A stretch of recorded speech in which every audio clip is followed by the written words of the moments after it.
Welcome back. This week we've asked our panelists for their winners and losers. Tyler? My winner this week is Fox News' news credibility. And Fox News has been under fire lately for how their hosts have been, in the Trump camp no matter what, ignoring facts. People like Sean Hannity and Tucker Carlson seemingly ignoring and rationalizing everything possible. But after it was confirmed that there was an eighth person at the meeting that Donald Trump Jr. took under the impression that he would receive damaging information to Hillary Clinton in Trump Tower, that it was initially denied that that person was there. Shepard Smith, one of Fox News' journalists, along with Chris Wallace, went on an absolute tear against the Trump administration and their lies. And I can't quote it because it was so good. You just go on YouTube and look it up. It was journalistic questions. It wasn't a super anti-Trump tirade, as Sean Hannity called it.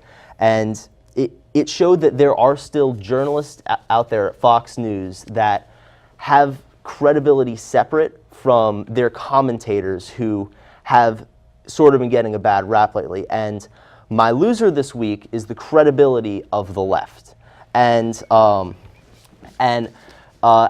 this week during it was Assata Shakur's birthday, and the official verified Twitter account for the Women's March tweeted out a birthday tribute to this woman who was a terrorist back in the civil rights movement in the 1900s. She was a terrorist. She was a cop killer. She murdered a New Jersey state trooper, and she went to jail for that, broke out, and then went to Cuba in 1984, still during the Cold War, to seek asylum. And they tweeted this tribute to her, and it's cliche by now, but this is why Trump won. The left delegitimizes themselves by associating with these ridiculous radicals and going out and rioting in the streets with Antifa and all that stuff.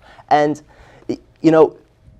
there might be a whole bunch of issues on the right now, and they've been very publicized, but voters are not going to go and vote for you if you're associating with these people. And to quote the Beatles, if you go waving around posters of Chairman Mao, loosely quote, you're not going to make it with anyone anyhow. That's an interesting quote. I'll put it that way. Jim, let's hear from you, sir. So my winner and loser are both from politics, or about politics. My winner is Governor Larry Hogan, and here's why. I think he has done an artful job of weighing in on issues where they're important. He's not swinging at every ball that comes across the plate.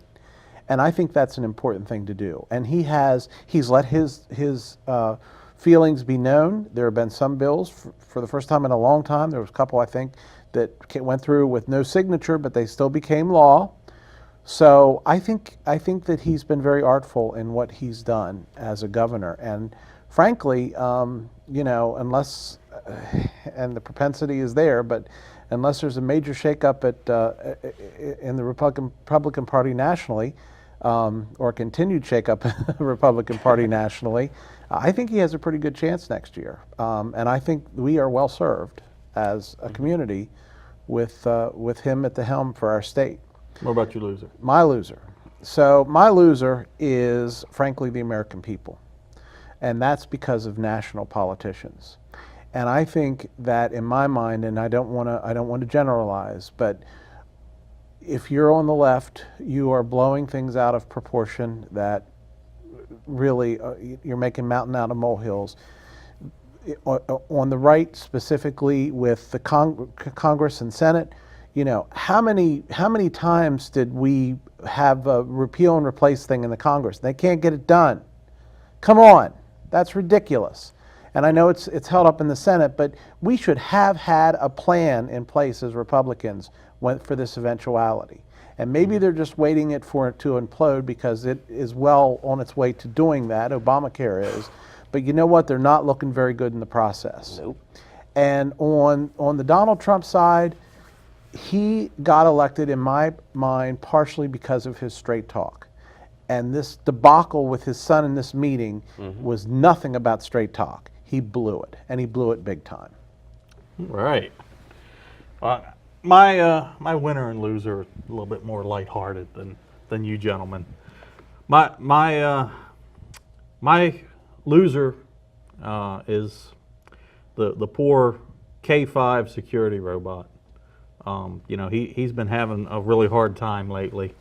Started out, I think it was about a week ago, there was a K5 security robot ran over a small girl's ankle, I think it was, in a mall, and got some bad rep for that. But then just a couple days ago, another K5 down in D.C. Decided to gloriously terminate its existence by diving headfirst into a fountain. So K5, you shall be missed. But the winner in all of this is Hillary Clinton, because obviously the robot knew something about Hillary Clinton's emails. And those emails will now never come to light because that robot is gone. So, Alrighty then. but up next, Fast Five. Stay tuned.